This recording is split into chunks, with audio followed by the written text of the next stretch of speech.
오늘 말씀은 마태복음 26장 6절에서 16절입니다. 마태복음 26장 6절에서 16절 읽습니다.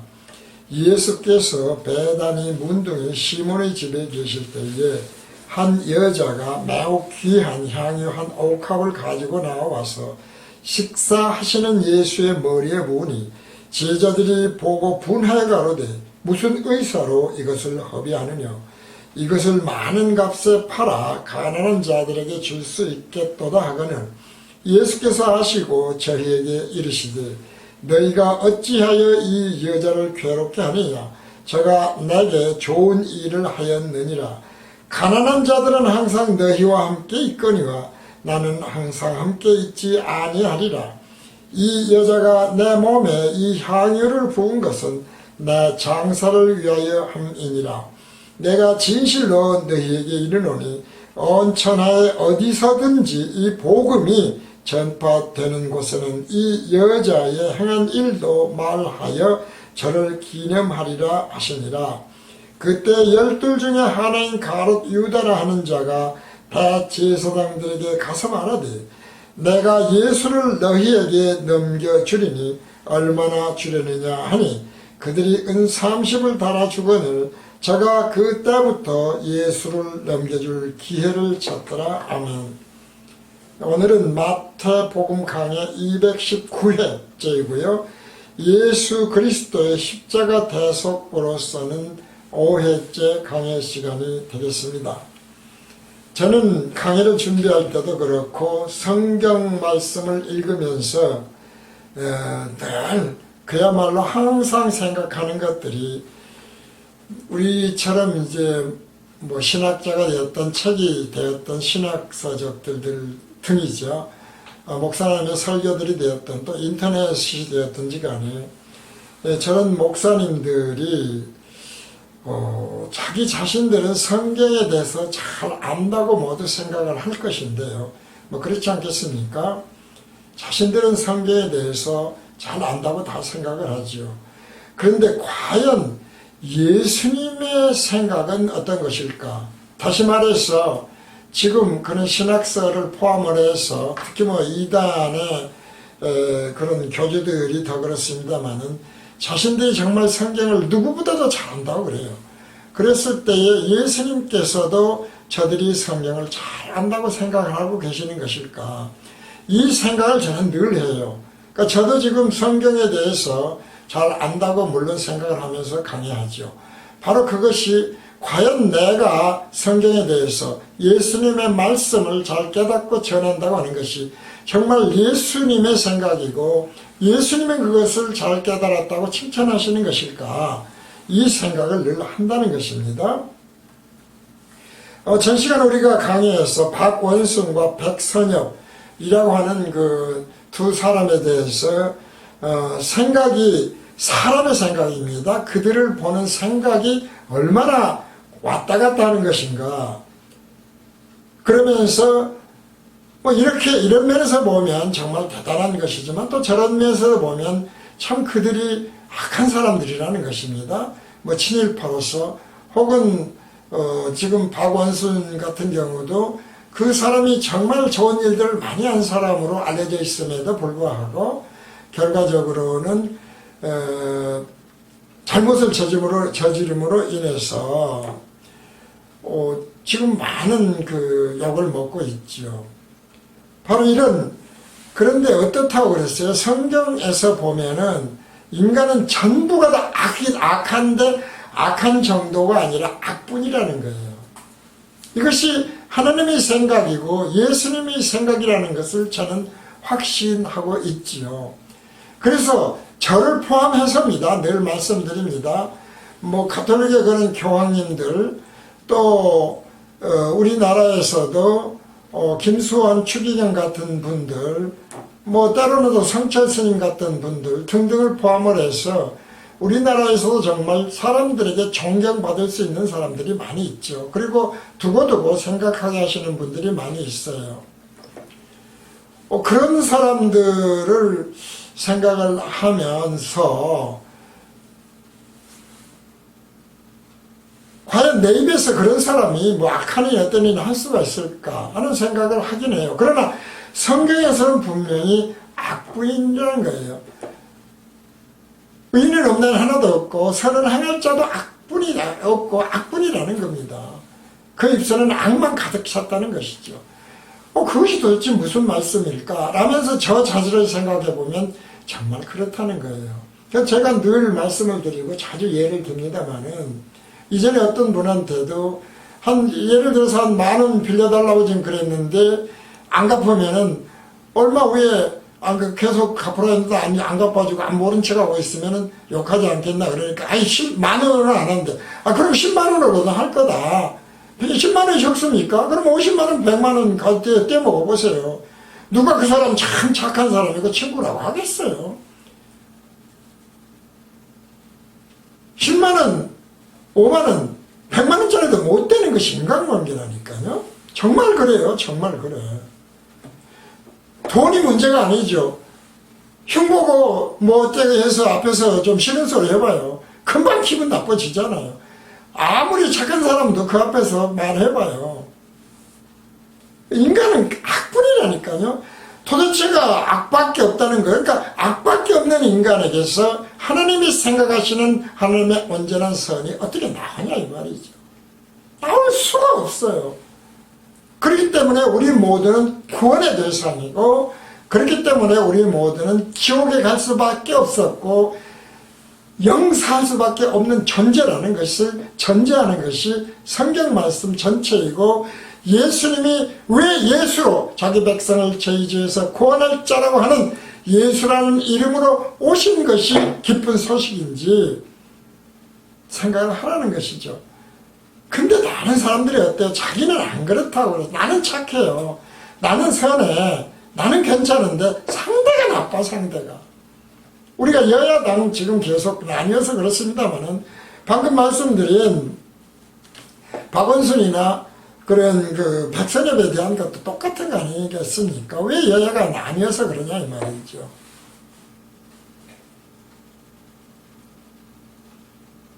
바로 그런 것들 하나님 보시는 똑같다는 거예요.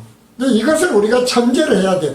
다시 말해서 이것이 진리라는 거예요. 이것이 진리라는 것으로 우리가 인정을 해야만 알아야만 왜 예수님이 우리의 죄를 대신해서 죽으신 대속 제물이 되신 것이 그래서 그로 인해 영생을 할 수 있다고 하는 것이 기쁜 소식인지를 아는 것이죠. 복된 소식은 세상 무슨 돈 잘 벌고 육체가 건강해지고 그런 말씀이 아니죠. 수없이 말씀드립니다마는 진리는 그래서 일관성이 있어야 된다.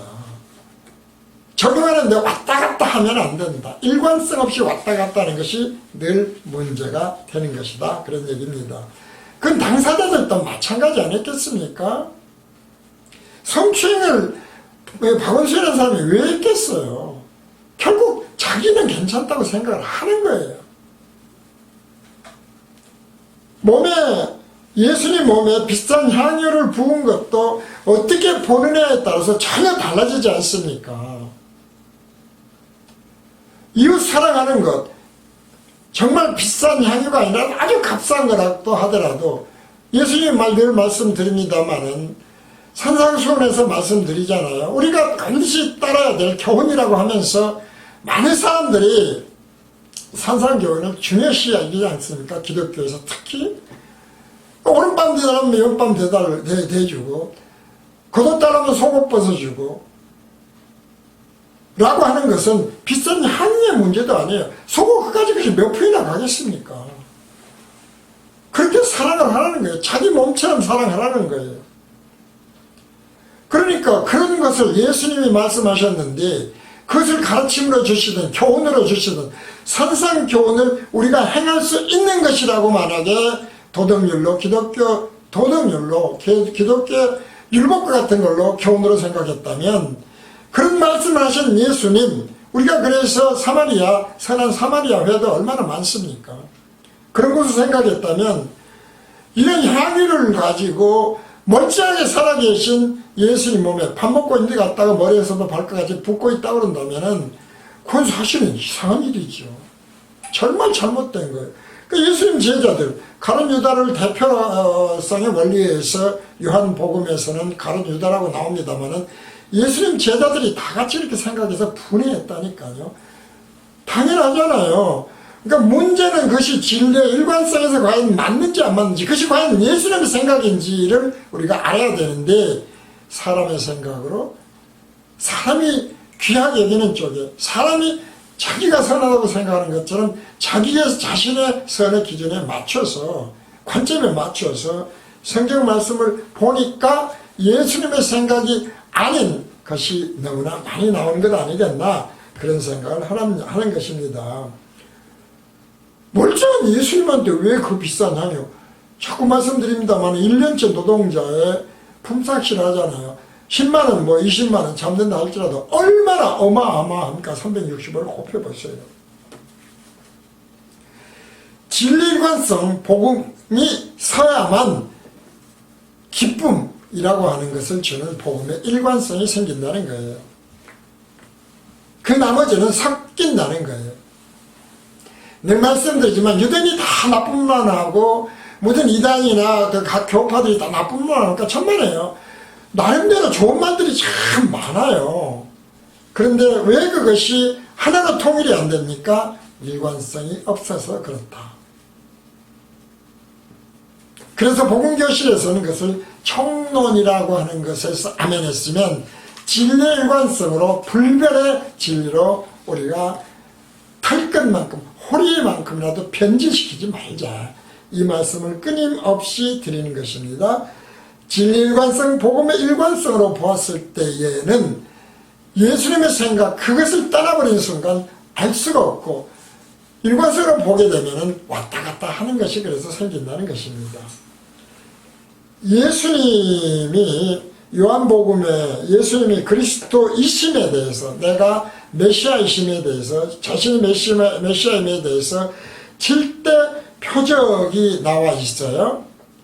그리스도이심에 대한 7가지 표적이 있어요. 첫째 보면은 그리스도 되심의 표적의 첫째로서는 결혼식장에서, 혼인식장이죠. 혼인예식장에 혼인하는 데에서, 그런 식장에서 필요한 포도주를, 반드시 포도주가 있어야 되니까요, 물로 포도주를 되게 하신 표적을 보여주셨어요. 물론 이에 대해서 오늘은 긴 설명을 드리진 않겠습니다만, 예수님이 그리스도의심에 대한 제일 큰 표적을 물이 포도주가 되겠다 이 말이죠. 물도 물론 생명입니다만은 진정한 생명은 우리가 예표적으로 물, 포도주를 생명수라고 하는 걸 생각할 때에, 포도주는 피를 상징하잖아요. 예수 그리스도의 피를 상징하는 것이죠. 두 번째는 그리스도 되심의 표적, 두 번째는 왕의 신하의 아들 병을 치유해 주시는 표적이에요. 우리가 그래서 오늘날에도 그런 치유 은사를 받았다는 등의 병을 고쳐줍니다만은 예표라니까요, 이런 것들은. 이것이 대표성 원리에서 왕의 신하의 아들 병을 치유해 주신 것이죠. 우리가 작게는 이것을 그림자적으로 본다면 유대인들이죠. 예표적으로 유대인의 왕은 예수님이 기름 부음보다, 하나님의 기름 부음보다 세우시는 것이지 않습니까? 그러니까 유대인들의 왕의 자녀들, 백성들을 고쳐주신 것이라면, 우리가 첫 아담과 하와도 마찬가지로 첫 아담을 대표성 인간의 원리로 본다면 하나님이 왕이시죠. 그 왕의 자녀들을 어떻게 해요? 병든 영을 고쳐주시는 것이었다 라고 하는 것을 그래서 두 번째 표적으로 보여주신 것이다. 세 번째 표적은, 그리스도 되심의 표적은 베데스다 연못에서 많은 병자들이 있다고 그랬어요. 많은 병자들, 소경, 절뚝발이, 혈기 마른 사람 등이 이제 누워서 일어나지도 못하고 베데스다 연못에 가서 가끔 한 번씩 이제 물이 요동하면 씻는다고 했지 않습니까? 그런데 거기서 대표성 원리로 38년 된 병자를 치유해 주시는 표적이 있어요. 그 많은 자들 중에 병들었다는 건 뭐예요? 죄로 인해서 영이 병들어 있는 것이죠. 악병이라는 것이래요. 죽을 수밖에 없다는 것이죠. 이런 것을 꼼짝도 못하고 있는 그 씻어 가지도 조차 못하는 병든 38년 된 병자를 예수님이 고쳐주시는 거예요. 그러니까 우리는 악분이다. 전제가 되어야 된다니까요. 그것이 진리의 일관성이에요. 누구는 더 선하고 누구는 덜 선하고 그렇게 전하기 시작하면 그것은 바로 뭐가 됩니까? 일관성을 잃어버려요. 그래서 예수님의 생각이 아닌 자기 생각, 자기 중심의 생각이 나오는 거예요. 네 번째 그리스도 되심의 표적으로서는 오병이어의 표적을 나타내 주셨죠. 이거에 대해서는 복음교실에서 상당히 여러 번에 걸쳐서 강의를 해놓은 게 있으니까 찾아서 보시면 될 것입니다. 다섯 번째 그리스도 되심의 표적은 강풍이 부는 가운데 물 위를 걸으신 표적이다 이 말이죠. 곧 배가 뒤집어질 것 같으니까 제자들이 살려달라고 그랬을 때에 물 위로 걸어오셨지 않습니까? 물 위로 걸어오신다고 하는 것은 우리가 무엇을 나타낼 수 있냐면은 시간과 공간이 없는 거예요. 시공이 없는 부활체를 의미하기도 하죠. 그런 예수님이라고 하는 것을 우리들에게 표적으로 그리스도 되심의 표적으로 보여주신 것, 첫 부활의 열매나 마찬가지다 이 말이죠. 그리고 이제 그것을 깨닫지 못한 것이 소경이니까 여섯째 그리스도 되심의 표적으로 소경을 눈뜨게 하신 표적이 나와요. 다 요한복음에 있는 말씀이에요.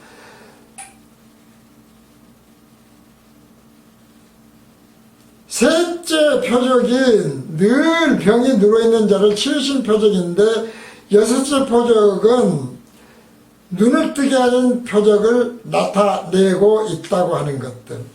우리가 이것을 잘 생각을 해야 돼요.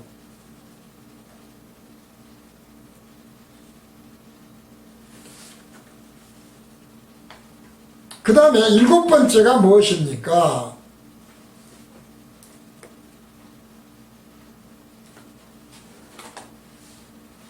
죽은 나사로를 살려주시는 거죠. 죽은 나사로. 그것이 온전한 부활이거든요. 그러니까 마지막 부활을, 생명의 부활을 예표했던 것이 나사로를 살려주신 것이다. 다시 말해서 그리스도 예수의 표적의 완성이 부활이 된다. 새하늘 갔었다. 이라고 하는 것. 그리스도가 어떤 분인가? 시간과 공간이 없는 분이다. 라고 하는 것을 생각하시면서 그것을 깨닫게 하시는 것을 우리는 소경을 고쳐주시는 여섯 번째 표적으로 보여주셨던 것이다. 그런 얘기죠. 표적의 순서가 그렇게 해서 셋째가 있고 첫째도 셋째 쭉 있는데 나름대로 의미가 있는 거예요. 영적으로 보면 잘 깨닫기를 원합니다. 그래서 요한복음 11장 본론 1절은 베다니에서 육이 병든 나사로가 살고 있는 곳이에요. 오늘 본문입니다. 지금 오늘 본문에 나와 있는 것과 같은 베다니에서 육이 병든 나사로가 살고 있는 곳이 베다니인데, 그런데 이곳은 병든 나사로의 형제 자매들이죠. 마리아와 마르다가 함께 살고 있다. 마르다가 언니고 마리아가 동생 아닙니까? 거기에 또 누가 있어요? 예수님의 제자들이 있어요. 더구나 거기에 또 가룟 유다도 있어요. 그리고 시몬의 집이라고 하는 것도 있었지 않습니까? 향유를 본 사건이 있었죠. 시몬의 집. 그래서 그것이 뭐라고 그랬습니까? 교회의 예표이다. 지금 현재 교회의 예표인 것을 강의를 드린 바가 있어요. 그러니까 실제로 이 교회 안에는 구원받은 자, 구원받지 않은 자, 듣는 것이 허락된 자, 들은 것이 허락되지 않은 자, 택자 아닌 자가 다 뒤섞여 있는 거예요. 교회 다닌다고 천국 다 가는 게 아니에요. 예수님의 제자는 목회자의 예표 아닙니까? 다 알잖아요. 제자는 목사의 예표죠. 그러니까 다 목사라고도 목사가 아니라니까요. 자, 그래서 몸의 향유를 본 사건에 대해서 이렇게 상세한 기록이 있습니다. 자, 이 말씀을 보면은 요한복음 우리가 11장 1절에서 4절을 보면은 이렇게 좀 혼동이 돼요. 무슨 이야기냐면은 나사로를 살려준 것이 먼저인지 향유를 부은 사건이 먼저인지가 잘 알 수가 없어요. 그래서 먼저 요한복음 12장 1절에서 3절을 읽으면 그 순서가 명백하게 나와 있죠. 전시간에서 강의를 드릴 때도 이게 순서가 먼저인 것을 우리가 말씀을 드렸고, 나사로를 살려준 것이 감사해서 향유를 부었다, 이 말씀을 드렸어요. 그럼에도 불구하고 교회였기 때문에 거듭나기 전이었으니까 마리아는 몰랐을 것이다. 그 마리아와 마르다 등등에 대한 이제 말씀이 있죠. 12장 1절 3절입니다. 요한복음. 6월절 엿새 전에 예수께서 베다니에 이르시니 이곳은 예수께서 죽은 자 가운데서 살리신 나사로에 있는 곳이라. 거기서 예수를 위하여 잔치할세 마르다는 이를 보고 나사로는 예수와 함께 앉은 자 중에 있더라. 마리아는 지극히 비싼 향이고 순전한 나드 한 근을 가져다가 예수의 발에 붓고, 여기서 분명히 6월절 엿새 전인데 이곳은 어떤 집이었어요? 나사로, 죽은 자 가운데서 사신 나사로가 있는 곳이었다, 이런 얘기죠. 그러니까 이미 이때 나사로는 살아 있었어요. 함께 있는 자 중에 있더라. 마리아는 지극히 비싼 향유 곧 순전한 나드 한 근을 가져다가 예수의 발에 붓고 자기 머리털로 그의 발을 씻으니 향의 냄새가 집에 가득하더라. 이미 살려진 나사로에 대해서 감사함으로 뿌렸다, 이 말이죠. 이 제자 중 하나로서 예수를 잡아줄 가룟 유다가 말하되, 대표성 올립니다. 어떻게 이 향유를 어찌하여 300데나리온에 팔아 가난한 자들에게 주지 아니하였느냐 하니, 이렇게 말하면 가난한 자들을 생각함이 아니요 저는 도적이라 돈꾀를 맞고 거기 넣는 것을 훔쳐가미려라. 사람의 눈에 봤을 때는 가룟 유다는 어떤 사람이었습니까? 사람의 눈으로서는 유다는 아주 착한 사람이에요. 예수님이 맡겼다고 생각했어요. 아주 회개 같은 게 정확하니까. 가룟 유다가 사랑을 생각해서 어떻게 스승인데 그걸 팔아서 가난한 사람 줘야지 왜 저러냐. 제자들도 그렇게 생각할 정도로 유다는 아주 모범적인 사람이에요.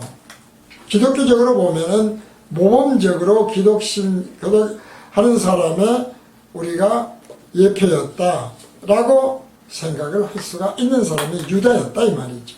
지금 생각하니까 다 아니까 막 유다가 나쁜 사람 같지만, 근데 하나님 보시기는 어쨌어요?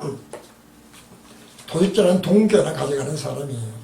뭐 교회들도 그런 데가 많습니다. 예수께서 가라사대 저를 가만히 두어라. 나의 장사를 나를 위하여 이를 두게 하라. 가난한 자들은 항상 너희와 함께 있거니와 나는 항상 있지 아니하리라 하시니라. 그러니까 지금 우리가 본문으로 보고 있는 말씀과 똑같습니다. 그래서 늘 말씀드리지만 예표, 그림자, 모형인 것을 우리가 본체, 실상, 본질로 생각하지 말라는 거예요. 그 분별을 못하니까 예수님이 병이나 고쳐주는 예수님이고 무슨 물질을 부유하게 해주고 하는 그런 사람으로 생각해요. 그래서 교회가 막 사람이 많이 오니까 은혜를 받아서 하나님의 예수님을 우리가 제대로 복음을 전해서 이렇게 부자 됐다, 이렇게 생각하는 거다, 이 말이죠. 은30을 받은, 그러니까 유다는 부자 됐을 거 아닙니까? 그러니까 그가 참 제자입니까? 그러지 말라는 거예요. 왜 성경에 이런 걸 기록해 놓았을까를, 예수님의 생각은 무엇일까를 우리가 늘 생각을 그래서 해야 된다라는 것입니다. 그래서 이제 11장 말씀을 보면, 누가복음 이제 다시 한번 또 보면, 누가복음 10장 39에서 41절입니다. 저희가 길 갈 때 예수께서 한 촌에 들어가시며 마르다라 이름하는 한 여자가 자기 집으로 영접하더라. 그에게 마리아라 하는 동생이 있어 주의 발 아래 앉아 그의 말씀을 듣더니, 마르다는 준비하는 일이 많아 마음이 분주한지라 예수께 나와 가로되 주여 내 동생이 나 혼자 일하게 두는 것을 생각지 아니하시나이까 저를 명하사 나를 도와주라 하소서. 주께서 대답하여 가라사대 마르다야 마르다야 네가 많은 일로 염려하고 근심하나 그러나 몇 가지만 하든지 혹 한 가지만이라도 족하니라. 마리아는 이 좋은 편을 택하였으니 빼앗기지 아니하리라 하시니라. 이것이 예수님의 생각이라니까요. 사실 생각해 보세요. 언니가 귀한 손님을 지금 맞이해가지고 예수님을 대접하려고 분주한데, 동생은 예수님 턱 밑에 앉아서 말만 듣고 앉았어. 참 얼마나 믿겠어요.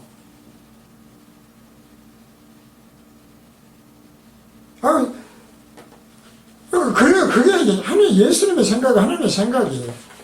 그러니까 사람이 생각하는 것과는 너무 다르다는 것이죠. 자, 그래서 이 모든 것들을 마르다와 마리아는 대표성 원리로 예표적으로 예수님 앞에 어떤 차이가 있는가를 요한복음의 긴 말씀을 보면서 우리가 일종의 주석서 또는 강해식으로 한번 읽어보도록 하겠습니다. 도대체 무슨 차이인데 이러실까?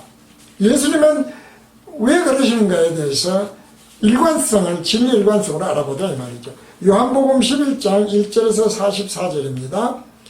어떤 병든 자가 있으니 이는 마리아와 그 형제 마르다의 촌 베다니에 사는 나사로라. 이 마리아는 향유를 주께 붓고 머리털로 주의 발을 씻기던 자요, 병든 나사로는 그의 오라버니라. 이에 그 누이들이 예수께 사람을 보내어 가로되 주여 보시옵소서, 사랑하신 자가 병들었나이다 하니 예수께서 들으시고 가라사대 이 병은 죽을 병이 아니라 하나님의 영광을 위함이요 하나님이 아들로 이를 인하여 영광을 얻게 하려 함이라 하시더라. 예수께서 본래 마르다와 그 동생과 나사로를 사랑하시더니 나사로가 병들었다 함을 들으시고 그 계시던 곳에 이틀을 더 유하시고 그 후에 제자들에게 이르시되 유대로 가서 다시 가자 하시니 제자들이 말하되 랍비여, 방금도 유대인들이 돌로 치려 하였는데 또 그리로 가시려 하나이까? 예수께서 대답하시되 낮이 12시간이냐? 사람이 낮에 다니면 이 세상의 빛을 보므로 실족하지 아니하고. 그러니까 밤과 낮은 무엇이고 소경은 뭐냐 말이죠. 예수님 생각을 밝게 깨닫지 못하는 것이지 않습니까? 진리로 보지 못하니까 기쁜 소식이 예수님의 생각이 아닌 사람의 생각으로 기쁜 소식을 자꾸 만들어요. 이것을 기복신앙, 율법신앙, 신비주의신앙이라고 늘 말씀드리죠. 밤에 다니면 빛이 그 사람 안에 없는 거로 실족한다 이 말이에요. 소경과 똑같다는 것이죠. 진리 일관성이 그래서 그만큼 중요합니다. 이 말씀하신 후에 또 가라사대 우리 친구 나사로가 잠들었도다. 그러나 내가 깨우려 가노라. 하나님의 생각과 사람의 생각이 얼마나 다른지를 이 말씀에서도 알 수 있어요. 제자들이 가로되 주여 잠들었으면 낫겠나야 하더라. 예수는 그의 죽음을 가리켜 말씀하신 것이나 저희는 잠들어 쉬는 것을 가리켜 말씀하신 걸로 생각을 했었다 이 말이죠. 이에 예수께서 밝히 이르시되 나사로가 죽었느니라. 내가 거기 있지 아니한 것을 너희를 위하여 기뻐하느니. 오히려 나사로가 죽은 것을 기뻐한단 말이에요. 사람의 생각으로는 알 수가 없지요. 이는 너희로 믿게 하려 함이라. 내가 그리스도이심을, 내가 죄사함을 해주는 십자가 대속을 하는 온전한 대속제물임을, 그래서 너희가 죄에서 구원받게 되는 것임을, 그런 말씀이죠. 그러나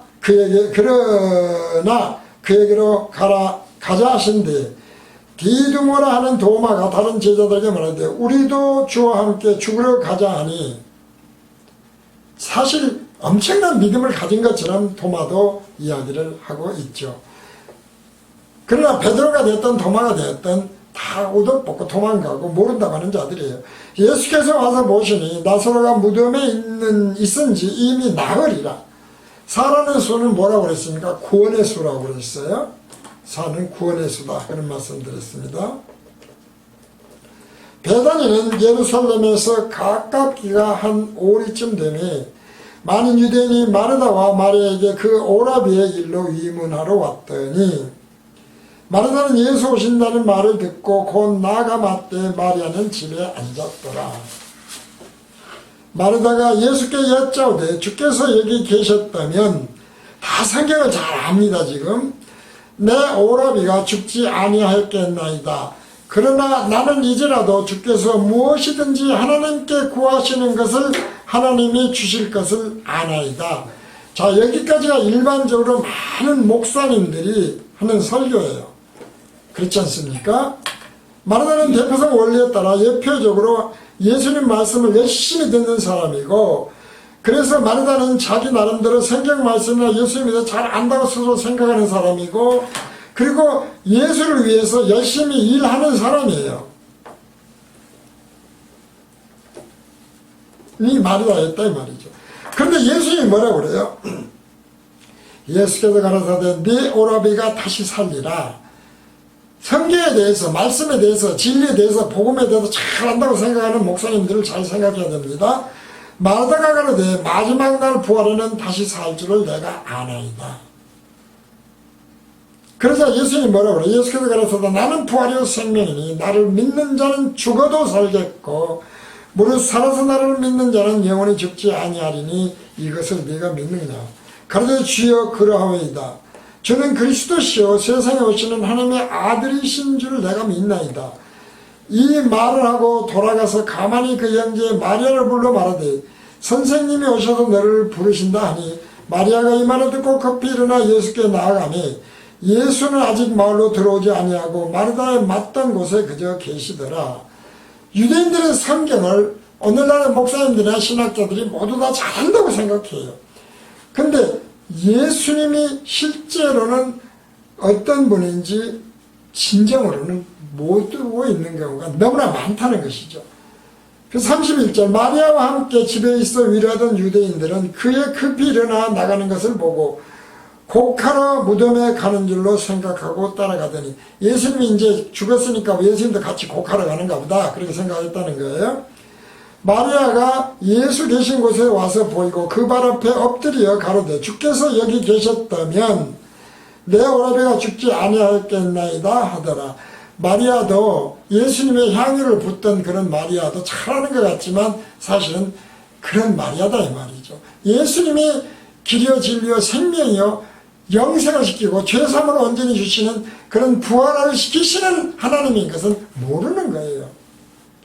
일관성이 없어. 지금도 그 말은 하지만 일관성이 없다는. 그래서 잘 말씀드리지만 성전식 한다고 통해자복하고 그러고 뭐 그렇게 해서 죄사함을 얻고 그래야 영성체를 하고 성체를 받고 이렇게 생각하는 것이다. 그런 문제들이라는 것이죠.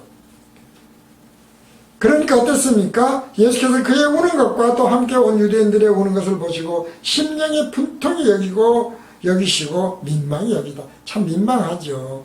내가 그런 것을 깨우쳐 준 게 아닌데 왜 저들은 저리도 모를까? 이제 곧 나는 십자가 대속을 해야 될 때가 다 됐는데 어째 이럴까? 오늘날에도 똑같은 생각을 예수님은 하신다는 것이죠. 자, 그래서 34절부터 가라사대 그를 어디 두었느냐? 가로되 주에 와서 보시옵소서 하니 다시 말씀드린 나사로가 다시 산 것은 부활의 완성을 의미했던 거예요. 예수께서 눈물을 흘리시더라. 이에 유대인들이 말하되 보라 그를 어떻게 사랑하였는가 하며 그중 어떤 이는 말하되 소경의 눈을 뜨게 한 이 사람이 그 사람은 죽지 않게 할 수 없었더냐 하더라. 살린다는 생각이 아니라 왜 그렇게 사랑했으면 안 죽일 수도 있을 텐데 죽게 내버려 뒀을까. 이에 예수께서 다시 속으로 통분히 여기시면 그러니까 더 통분히 여기시는 거예요. 통분히 가다가 답답해 하신다 그 말이에요. 무덤에 가시니 무덤이 굴이라 돌로 막았거늘 예수께서 가라사대 돌을 옮겨 놓으라 하시니 그 죽은 자의 눈이 마르다가 그러되 주여 죽은 지가 나흘이나 되었음에 벌써 냄새가 나나이다. 이것은 완전히 죽은 자를 의미해요. 육적으로는 예수께서 가라사대 내 말이 네가 믿으면 하나님의 영광을 보리라 하지 아니하였느냐 하시는데 돌을 옮겨 놓으니 예수께서 눈을 들어 우러러보시고 가라사대 아버지여 내 말을 들으신 것을 감사하나이다. 항상 내 말을 들으시는 줄을 내가 알았나이다. 그러나 이 말씀하옵는 것은 둘러선 무리를 위함이니 곧 아버지께서 나를 보내신 것을 저희로 믿게 하려 함이니이다. 그리스도 되심을 믿게 하려 한 것이다. 이 말씀을 하시고 큰 소리로 나서로야 나오라 부르시니 죽은 자가 수족을 베고 동인체로 나오는데 그 얼굴은 수건에 쌓였더라. 예수께서 가라사대 풀어놓아 다니게 하라 하시니라. 물론 이 말씀이 죄사함을 얻고 성령으로 거듭난 자는 시간과 공간이 없어요. 온전히 진정으로 그리스도 예수님에 의해서 온전히 자유해지는 거예요. 진리가 너희를 자유케 한다는 것이죠. 이런 것 때문에 진정한 본질의 말씀은 본체적으로는 부활체는 시간과 공간이 없는 생활과 새 땅에서 먹지도 않고 아무것도 안 하지 않습니까? 예수님이 예루살렘에서 어느 순간에 갈릴리로 가시는 것처럼 그런 것이었다 이 말이죠. 그래서 예수님인데 진정으로 예수님이 자신에 대해 믿게 하시려는 것은 어떤 것인가를 예표가 아닌 본질로 깊이 깨달을 수 있어야 된다 라는 것입니다. 이 생각을 하면서 마태복음 강의 219회 예수 그리스도의 십자가 대해서 5번째 강의를 여기서 마칩니다.